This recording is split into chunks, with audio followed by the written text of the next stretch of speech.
এই জুব্বা মুবারকটাই বংশানুক্রমে হযরত ইব্রাহিম আলাইহিস সালাম দিয়েছিলেন ইসহাক আলাইহিস সালামকে, ইসহাক আলাইহিস সালাম দিয়েছিলেন হযরত ইয়াকুব আলাইহিস সালামকে। ইয়াকুব আলাইহিস সালাম উনি আবার এইটা হাদিয়া করতেছেন হযরতে ইউসুফ আলাইহিস সালামকে। জোরে বলুন সুবহানাল্লাহ। এই জুব্বা নিয়েও শয়তান তাদেরকে ভুল বুঝাই দিল যে দেখেন আমার আব্বা, আমাদের মতো একটা দল, আমরা সমস্ত কাজ করি বাড়ির, আমরা মরুভূমিতে ছাগল ভেড়া এগুলি পালন করি, কৃষি খাতে কৃষি কাজ করি, দুনিয়ার সব কাজ আমরা করি। আর ইউসুফ ছোট্ট একটা বালক, তার দ্বারা কোনো কাজ হয় না, তাকে দেওয়া হচ্ছে নবতী জুব্বা। ওদের ভিতরে শয়তান এই ধোকাটা দিয়ে দিল। কথা কি বুঝতে পেরেছেন? শয়তান ধোকা দিচ্ছে। কে ধোকা দিচ্ছে? তো শয়তানি ধোকায় পড়ে তারা চিন্তা করতেছে কি করি। এই চিন্তাটাই নিয়েই আমি আপনাদেরকে গত জুমাতে বলেছিলাম ইউসুফ আলাইহিস সালামের দুইটা স্বপ্ন, ইয়াকুব আলাইহিস সালামের স্বপ্ন, সবকিছুর মূলে এখানে শয়তান তার ভাইদের উপর আক্রমণাত্মক একটা কন্ডিশনে তাদেরকে নিয়ে আসলো। সেই জিনিসটা আমি গত ইয়াতে আমি বুঝাচ্ছিলাম আপনাদেরকে। এখানে আল্লাহর কোরআন বলতেছে লাকাদ কানা ফি ইউসুফ ওয়া ইখওয়াতিহি আয়াতুল লিসাইলিন।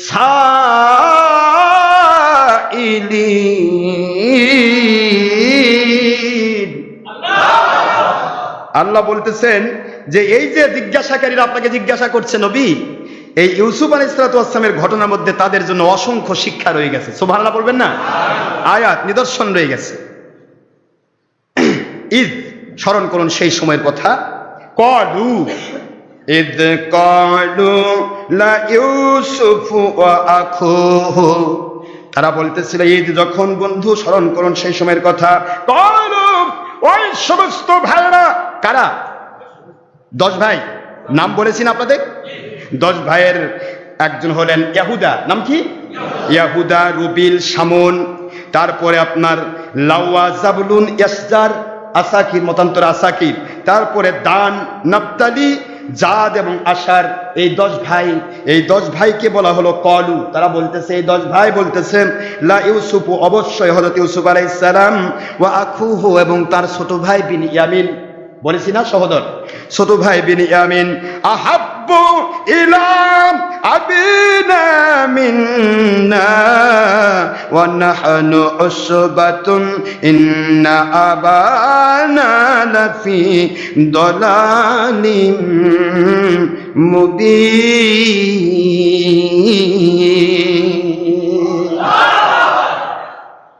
ভাইদের উপর শয়তান ভর করে কি করতেছে দেখে।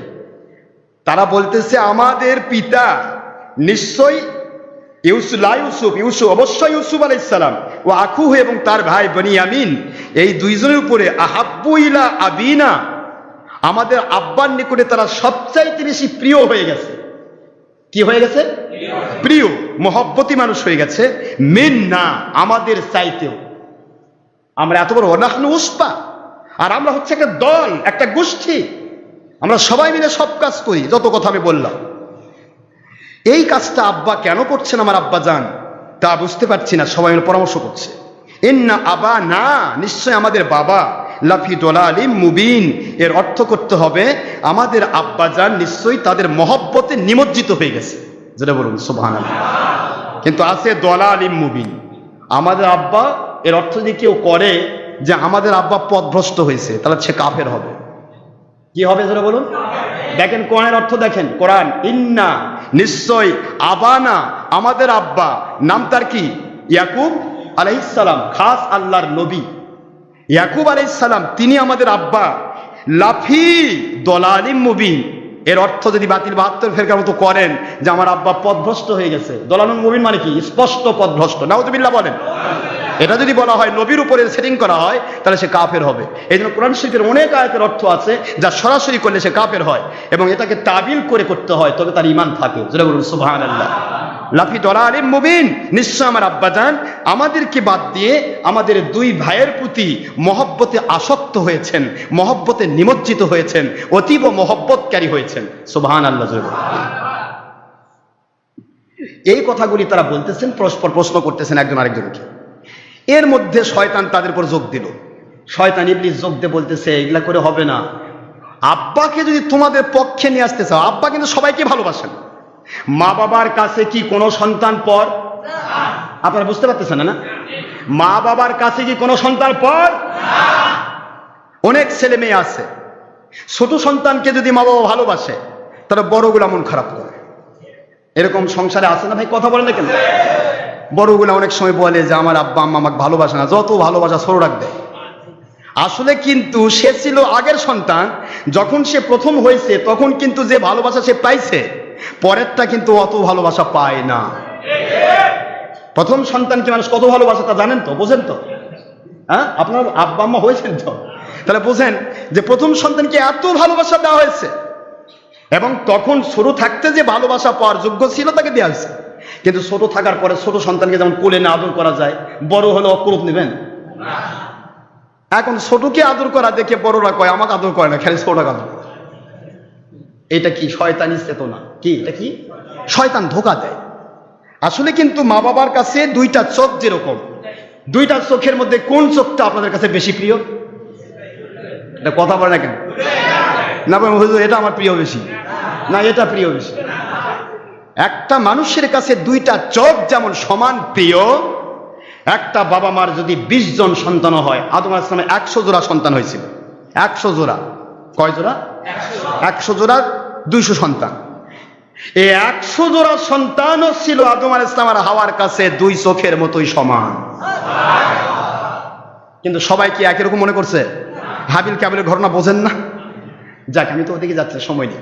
প্রশ্ন হলো যে এখনো বর্তমানে আমি সন্তানদেরকে বলছি, যাদের সংসারে 5 জন 7 জন 10 জন বা 2 জন সন্তান আছে, ছোটদেরকে স্নেহ করলে বড়রা কখনোই মন খারাপ করা যাবে না। কারণ যখন তুমি ছোট ছিলে তখন তোমার ছোটটাকে যে আদর করা হচ্ছে তার চাইতে বেশি আদর তুমি পেয়েছো, তার চাইতে বেশি খাবার তুমি খেয়েছো।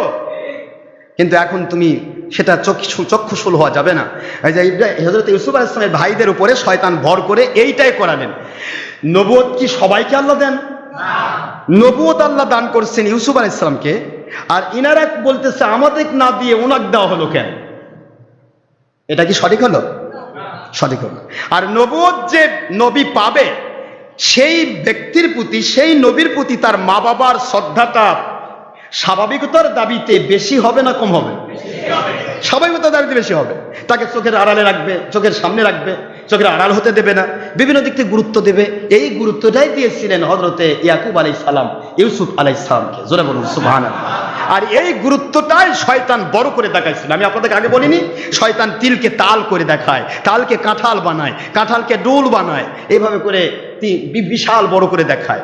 শয়তান আপনাকে কলুর বড়দের মতো খাটাই নেবে। ও ছোট্ট একটা কাম করবে, মাঝখানে বিভিন্ন কাজ করায় আপনাকে একবারে দুনিয়াতেও বেঈমান বানাবে, মানুষের কাছে লজ্জিত বানাবে, জাহান্নামে নিয়ে যাবে। নাউজুবিল্লাহ পড়বেন না? শয়তান কিন্তু চুপ করে থাকবে না। আপনি আল্লাহর সন্তুষ্টি পাবেন আর শয়তান চুপ করে বসে থাকবে, এটা হতে পারে না। শয়তান ধোঁকা দিল। এবার বলতেছে, ইয়াহুদা বলতেছে বড়টা, নিকতুলু ইউসুফা বিতরাহুহু আরদান ইয়াখলু লাকুম ওয়াজহু আবিকুম ওয়া তাকুনু মিন বা'দিহি কওমান সালিহিন।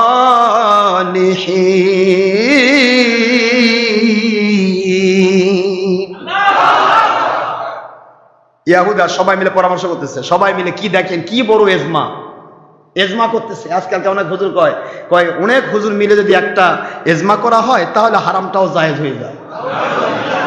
হারাম বলে জায়েজ হয় হুজুরদের এজমা দিয়ে। যেমন ছবি ভিডিও, বুখারী দিয়ে মুসলিম দিয়ে কোরআন শরীফ আয়াত দিয়ে হারামি, তোমার ভুল হচ্ছে আমার ভুল হচ্ছে, হতেই পারে, কি ঠিক না বেঠিক? কিন্তু এরা কি করছে, আমরা সব মৌলবি মিলে একত্রিত হয়ে এটা জায়েজ করছি। তার মানে এরা নবীর আব্বা হয়ে গেছে। এরাও দেখেন এজমা করতেছে, সবাই মিলে এক জায়গায় হয়েছে, হয়ে বলতেছে, একজন বলতেছে ইউসুফকে মেরে ফেলো, হত্যা করো। নাউজুবিল্লাহ। আল্লাহর নবীকে মেরে ফেলার ষড়যন্ত্র করতেছে। চিন্তা করতে পারেন আপনি? তাও নবীর সন্তানরা, যারা হত্যা করতে চাচ্ছে এরা কিন্তু কেউ খুনি নয়, কেউ জেনাকার নয়, বেবিচারী নয়, মিথ্যাবাদী নয়। অর্থাৎ একমাত্র এই ভাইয়ের সাথে যে ব্যবহারটা করছে এটা কিন্তু শয়তানি প্ররোচনায় করছে। এইটা ছাড়া তাদের জীবনে আর কোনো অপরাধ নাই। সুবহানাল্লাহ জোরে বলেন না কেন? তারা নামাজি, তারা রোজাদার, যত আমল সব করে। শয়তানের প্ররোচনায় তারা কি করতেছে, নবীকে জেনে শুনে আল্লাহ নবী বানাইছেন, আল্লাহ পাক তাকে নবুয়ত দিচ্ছেন, আর এরা তাকে খুন করার চিন্তা করতেছে। এভাবেই যুগ যুগান্তরে হবে। এখনো আমাদের বিরুদ্ধে, আমরা যখন নবীদের পক্ষে কথা বলি, ওলিয়া উলিয়ার পক্ষে কথা বলি, সঠিক কথাগুলি বলি, তখন বাতিল ফেরকার সাথে যখন মিলে না, তখন সব ফেরকা একত্রিত হয়ে পরামর্শ করে কি করা যায়। কি কথা বোঝেন না? বোঝেন, হয় মেরে ফেল দাও, নয়তো ওয়াজ বন্ধ করো। এবার বহুত বহুত রকমের ষড়যন্ত্র হয়েছে এ পর্যন্ত, কিন্তু কোনো জায়গায় টিকেনি। মালিক আমাদেরকে সাহায্য করেছে। আমরা হলাম আল্লাহর গোলাম, নবী রাসূলদের গোলাম, আল্লাহ পাকের পক্ষে কাজ করছি, এটাই কি আমাদের অপরাধ? হযরত ইউসুফ আলাইহিস সালাম এখনো কোনো কথা বলেননি, এখনো তিনি দাওয়াত দেননি, এখনো তিনি কোনো কাজ করেননি, শুধুমাত্র নবুয়ত পেয়েছেন, তার আব্বা আম্মা একটু ভালোবাসেন, আর এইটাই শয়তান বড় করে তাদের মাথায় ঢুকিয়ে দিল, তাকে খুন করে ফেলতে হবে। নাউজুবিল্লাহ বলেন। আবিত্রাহু, অথবা তাকে তাড়িয়ে দাও। নাউজুবিল্লাহ বলেন। অথবা এখানে কি করো, একবারে তাদেরকে কোথাও অন্য জমিনে ফেলে দাও। তাহলে কি হবে? আরদন, অন্য কোন জমিনে ফেলে দাও। ইয়াখলু লাকুম, তোমাদের দিকে নিবিষ্ট হবে। ওয়াজহু আবিকুম, তোমাদের বাবার দৃষ্টি, তোমার বাবার দৃষ্টি সে কেড়ে নিয়েছে, সকল মহব্বত কেড়ে নিয়েছে, এই দৃষ্টিটা তোমাদের দিকে নিবদ্ধিত হবে। ওয়া তাকুনু মিন বাদিহি, এখানে কেউ কেউ বলতেছে, আচ্ছা আমার ভাইকে মেরে ফেলবে, মেরে ফেলার পরে যে গুনাহ হবে, এই গুনাহ থেকে কি করবা? তওবা করে নিব। দেখছেন, ওয়া তাকুনু মিন বাদিহি কওমান সলিহিন, এরপর আমরা সবাই তওবা করে সাচ্চা মানুষ হয়ে যাব, আব্বার নিকটে থাকবো, কোনোদিন আর গুনাহ করব না। নবীকে খুন করে তওবা করবে। নাউজুবিল্লাহ পড়েন না জোরে। এরকম গুনাহগার এখনো আছে না নাই? কই ভাই গুনাহ টুনা করে নি, তারপর থেকে তওবা করো। দেখেন, এখান থেকে আমি শিক্ষা দিব আপনাদেরকে। ইউসুফ আলাইহিস সালামের ভাইয়েরা 40 বছর তারা তওবা সুযোগ পায়নি। সুবহানাল্লাহ জোরে বলেন। অথবা অনুরাতে আছে 40 বছর তার তওবা করার চিন্তা করেছে, তওবা করেছে, কিন্তু আমার মালিক কবুল করেনি। কথাগুলি সময় নেই, আমি পারতেছি না, আজকে নামাজ আগে দেওয়ার কথা, সময় তো শেষ হয়ে গেল। তো যাই হোক, এখানে ইউসুফ আলাইহিস সালাম তাকে খুন করার চিন্তা করতেছে, নয়তোবা ফেলে দেওয়ার চিন্তা করতেছে। এখানে একজন লাকুমধু, এই নেককার হওয়ার একটা প্রবণতা, একটা মিথ্যা আশ্বাস শয়তান তাদেরকে দিচ্ছে যে আমরা পরে নেককার হব, মানে একবার জাহান্নামের আগুনে ঝাঁপ দিব, তারপরে আমরা বাঁচবো। আরে আগুন পরে তো মরেই গেলি বেটা, বাঁচবি কখন? তওবা করার সুযোগটা তো হতে হবে। তওবা করার সুযোগ যদি না হয়, ক্বালা কাইলুম মিনহুম লা তাকতুলু ইউসুফা ওয়া আলকুহু ফি গায়াবাতিল জুব্বি ইয়ালতাকিতুহু বাদু সাইয়ারাতি ইন কুনতুম ফাইলিন।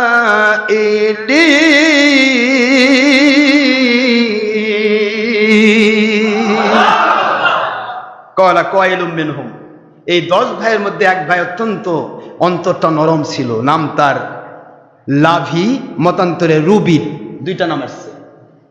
এই দ্বিতীয় ভাই অর্থাৎ ইয়াহুদার পরেরটা, কথা বুঝতেছেন আপনারা?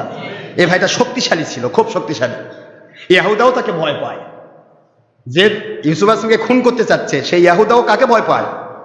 এই রুবিলকে ভয় পায়। খুব ভালো করে খেয়াল করেন, যে কোনো জায়গাতে আপনার বিরুদ্ধাচরণ হবে, আপনাকে কারো হাত পাও ধরা লাগবে না, ওই বিরুদ্ধাচরণকারীদের মধ্য থেকে এক বীরকে আল্লাহ পাক আপনার পক্ষে বানায়া তাদের কাবু করবেন। এগুলি মালিক শিক্ষা দিচ্ছেন। রাবিল বলতেছে, লাভি মতান্তরে রাবিল বলতেছে, এই ইয়াহুদা, তুই বড় ভাই হতে পারিস, সাবধান, আমরা নবীর সন্তান, আমরা নবীর সন্তান হয়ে কোন নবীকে হত্যা করার চিন্তা করতে পারি না। সুবহানাল্লাহ করে বলে দাঁড়িয়ে গেলেন তিনি। কি হবে পরে ঘটনা হবে ইনশাআল্লাহ, আমি আজকে আর শেষ করব, সময় নেই।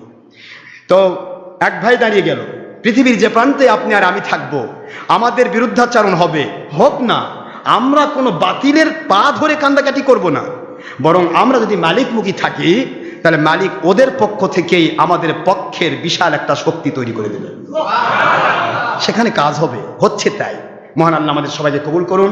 আল্লাহ পাক রব্বুল আলামিন হযরত ইউসুফ আলাইহিস সালামের মতো আমাদের সবাইকে হেফাজত করুন, সবাই বলুন আমিন। কিভাবে কুয়ায় ফেলানো হবে কিভাবে তাকে মিশরের বাদশা বানানো হবে, সব ঘটনাগুলি ইনশাআল্লাহ একটার পর একটা আসতেছে কোরআনের ভিত্তিতে। এবং এগুলা প্রত্যেকটার ভিতরে কি কি শিক্ষা আছে আপনার আমার জন্য একটু একটু করে হলো আমি টাচ দিয়ে যাওয়ার চেষ্টা পাবো। এটা হলো আজকে তৃতীয় দিন, জুলেখা এবং ইউসুফ আলাইহিস সালামের ঘটনা থেকে শিক্ষা নম্বর 3।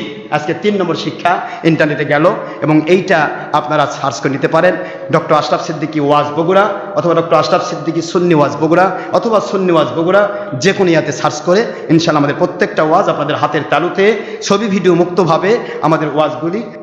কথা চলছিল আমাদের হযরত ইউসুফ আলাইহিস সালাম, সূরাতুল ইউসুফ আলাইহিস সালাম সম্পর্কে। কথাগুলি আমরা ধীরে ধীরে এগিয়ে নিচ্ছি। যে ইউসুফ আলাইহিস সালামের যে কথাগুলো আমরা তুলেছি, গত 3 খণ্ড গেছে, কমপ্লিট হয়নি। তো গুনাহ খাতা যদি কেউ করে তাহলে আল্লাহ পাক ক্ষমা করবেন, এটা কোরআনে বলা হয়েছে, তাই না? কিন্তু ইউসুফ আলাইহিস সালামের ভাইয়েরা 10 ভাই ইউসুফ আলাইহিস সালামের সাথে জুলুম করেছিল, তাদেরকে আল্লাহ পাক 40 বৎসর ক্ষমা করেননি। কত বৎসর? 40 বৎসর তাদেরকে কাটতে হয়েছে। তারা প্রতিটা মুহূর্ত রহমত শূন্য থেকেছে, প্রত্যেকটা মুহূর্ত তারা আপদ বিপদের মধ্যে থেকেছে। নবীর সন্তান, আমার আল্লাহ বুঝাইলেন তোমরা নবীর সন্তান, তোমরা নবীর বংশ, তারপরে তোমাদের উপরে শয়তান ভর করার সুযোগ পাবে কেন? জোরে বলুন সুবহানাল্লাহ। এই জন্যই শাস্তি, এই জন্য কি শাস্তি। যেখানেই যায় সেখানেই তারা বিপদে পড়ে। যেই মানুষগুলি এত বীর, এত বিক্রম, যারা ইচ্ছা করলে, এই 10 ভাই এত শক্তিশালী ছিল, ইচ্ছা করলে একটা বাঘকে 10 ভাই মিলে পিঠে মেরে ফেলত। চিন্তা করতে পারেন, এরা বাঘ, মানুষ ভয়ে পালায় যায়, আর এরা 10 ভাই মিলে বাঘ এক পিঠে মেরে ফেলে। তাদের ছাগলের পালের উপরে কোনোদিন বাঘ আক্রমণ করতে পারেনি। যে সময় ইউসুফ আলাইহিস সালামের সাথে দুর্ব্যবহার করেছিল, সেই দিনই তাদের ছাগলের পালের বিশাল একটা অংশকে নেকড়েরা তারা তছনছ করে দিয়েছিল। নেকড়ে বাঘ বিশাল অংশ ছাগল ভেড়াকে তছনছ করেছিল। তাদের মধ্যে মারামারি হলো, বিভিন্ন কিছু হলো। যাই হোক, এই জিনিসগুলি আমি বোঝাতে চাচ্ছি এইটাই, যে আমাদেরকে আল্লাহ কত সহজে ক্ষমা করতে চেয়েছেন। সুবহানাল্লাহ। এখনই আমি ফিরে আসব, মালিক বলেন আমি রহমতের কোলে তোমাকে উঠায় নেব। আর তাদেরকে বলতেছে তোমাদের ক্ষমা, তোমরা নবীর সন্তান হয়ে আমার নবীর উপর জুলুম করবে, জেনে শুনে নবীর উপর জুলুম করবে, কূপের মধ্যে ফেলে দিবে, মেরে ফেলার চেষ্টা করবে, আমি সহ্য করব না। সুবহানাল্লাহ। তবে তাদেরকে সুযোগ দেওয়া হয়েছে। 40 বৎসর ধরে তারা সুযোগ পেল। এই 40 বৎসর ধরে তারা কাঁদল। তার আব্বা কেঁদে কেঁদে তার চোখ দুটিকে নষ্ট করে ফেললো। সুবহানাল্লাহ।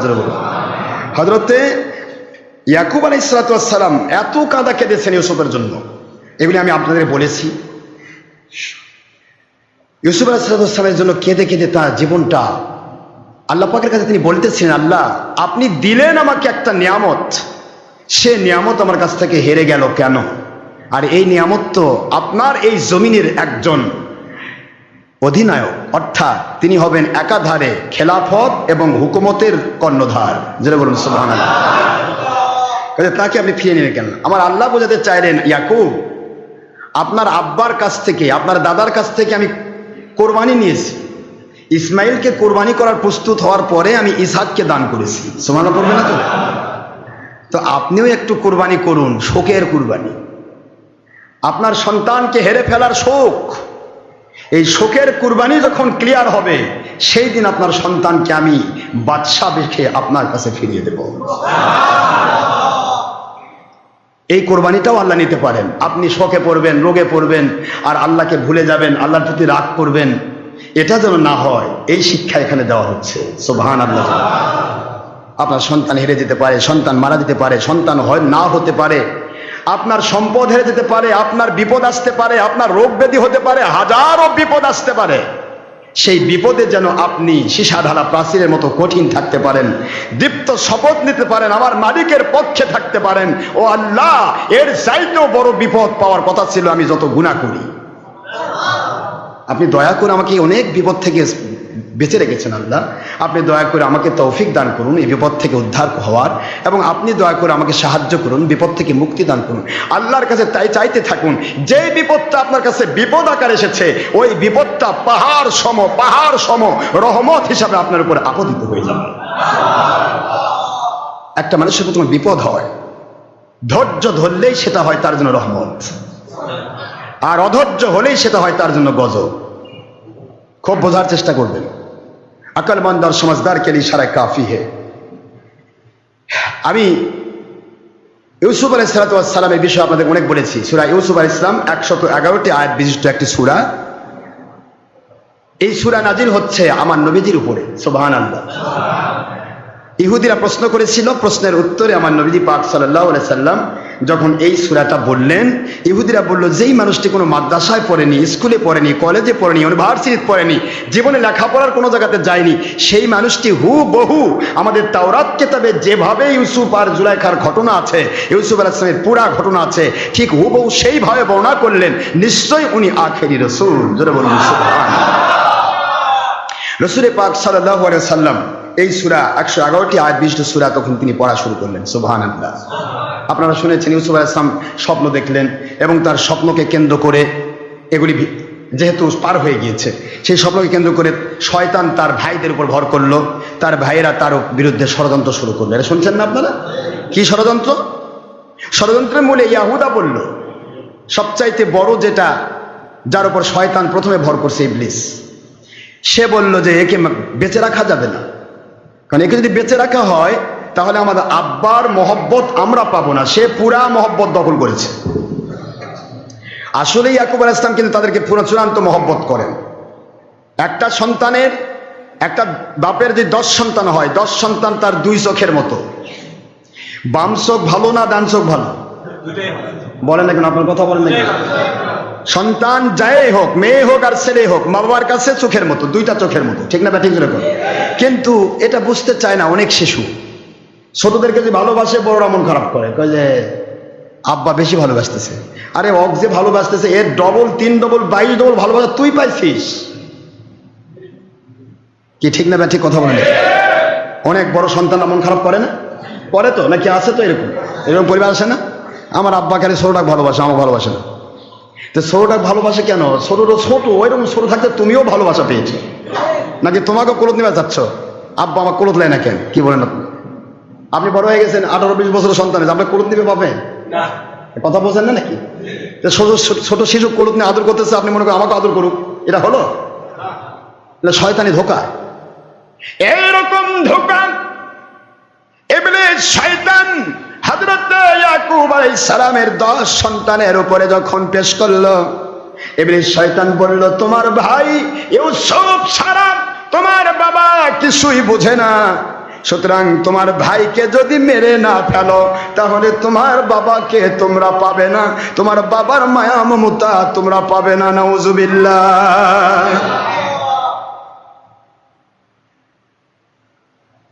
ইবলিস শয়তান উস্কে দিচ্ছে। ইয়াহুদা বলতেছে একে মেরে ফেলতে হবে।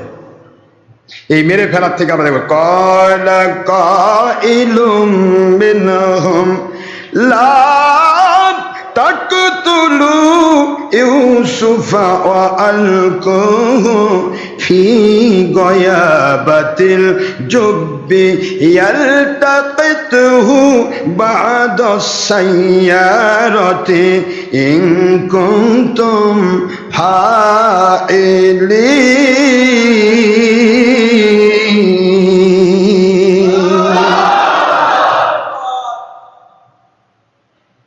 10 ভাইয়ের মধ্যে একজন ভালো ছিল, ইউসুফকে চূড়ান্ত ভালোবাসত। এর নাম লাভি, মতান্তরে রুবিল। বুঝতেছেন আপনারা? 10 ভাইয়ের নাম তো শুনছেন। ইয়াহুদা, মনে মুখস্থ করেন, ইয়াহুদা, রুবিল, মতান্তরে লাভি, তারপরে হচ্ছে শামউন, তারপরে লাওয়া, তারপরে জাবলুন, তারপরে ইয়াসজার, মতান্তরে আসাকির, এরপরে 2 দাসী, 2 কানিজকে বিবাহ করার পর যে 2 সন্তান, সেটা হল নাফতালি, দান, নাফতালি, জাদ, আশি। কয়জন হলো? 10 জন। আর ইউসুফ আলাইহিস সালাম রাহিল আলাইহিস সালামের সন্তান। এই রাহিলের সন্তান ছিল 2টা, একটা হলো ইউসুফ আলাইহিস সালাম, আর ইউসুফ আলাইহিস সালামের 4 বছর পর এক সন্তান হয়েছে, তার নাম হলো বিন ইয়ামিন। মনে থাকবে? এই 12 ভাই, এই 12 জনকেই বলা হয় বনি ইসরাইলের 12 গোত্র। সুবহানাল্লাহ জোরে বলুন। এই 12 জনকে কি বলা হয়? 12টা শাখা। এই 12টা শাখাই হচ্ছে বনি ইসরাইলের 12 শাখা। এই 12 শাখার উপরে ভিত্তি করেই আল্লাহ পাক হযরতে মুসা আলাইহিস সালামের সময়ে নীল নদের মধ্যে 12টা রাস্তা বানিয়ে দিয়েছিলেন। সুবহানাল্লাহ জোরে বলুন। এই 12 ভাই, এদের মধ্যে 10 জন ছিল হযরতে ইউসুফ আলাইহিস সালামের বিরোধী পক্ষে, তার মধ্যে 9 জন, একজন ভালো, একজন কি? মন খারাপ করতেছেন নাকি? তার নাম কি? লাভি। নাম কি? লাভি। তৎকালীন সুরিয়ানি ইংলিশ লাভি, অর্থাৎ ভালোবাসা প্রবণ। আর এখনকার ভাষায় ওনার নাম হচ্ছে রুবিন। এই লাভি ছিল ইউসুফ আলাইহিস সালামের চরম ভক্ত। ছোটকাল থেকে সে ভাবতো যে ইনি আল্লাহর নবী হবে। আর অন্যান্য ভাইয়ের কাছ থেকে, যদিও সে দ্বিতীয় বা তৃতীয় ভাই, কিন্তু বড় ভাইদের চাইতেও সে শক্তিশালী। আর একজন বোন ছিল দিনহে, সেও ইউসুফ আলাইহিস সালামকে সব সময় ভালোবাসত। সুবহানাল্লাহ। আর এই 9 ভাই এরা মারার চেষ্টা করলো। লাভি বলতেছে, আমরা নবীর সন্তান, নবীর সন্তান হয়ে নবীকে মারার চিন্তা করবি, আমি তোকে ছাড়বো না। সুবহানাল্লাহ। ইয়াহুদা ছিল সবচেয়ে বড় বিপজ্জনক। এই ইয়াহুদেরই বংশ নাম ইয়াহুদি। বর্তমানে ইহুদিগুলো আছে না, মুসলমানের শত্রু, এ হলো ইহুদি। ইহুদি পণ্ডিতদের এমন অবস্থা ছিল, ইহুদি পণ্ডিত বলতো, আমাদের ধর্মের বাইরে যেই কথা বলবে, সে যদি নবী হয়, তাকে আমরা মেরে ফেলবো। নাউজুবিল্লাহ পড়বে না জোরে? নবীকেও মেরে ফেলবে। কত বড় শয়তান! কিভাবে ইবলিস তাদেরকে পরিচালনা করে। ইয়াহুদা বলতেছে, মারার চিন্তায় বাধা দিও না, কারণ সে আমাদের বাবাকে দখল করেছে। আমরা তো গুনাহ করতেছি না, বাবাকে পাওয়ার জন্য করতেছি। দেখছেন শয়তানি, বাবার মহব্বতে করতেছি। বাবা মাকে ভালোবাসা, আল্লাহর সন্তুষ্টি, আর আল্লাহর সন্তুষ্টি হাসিল করার জন্য একটা খুন করলে অসুবিধা নাই।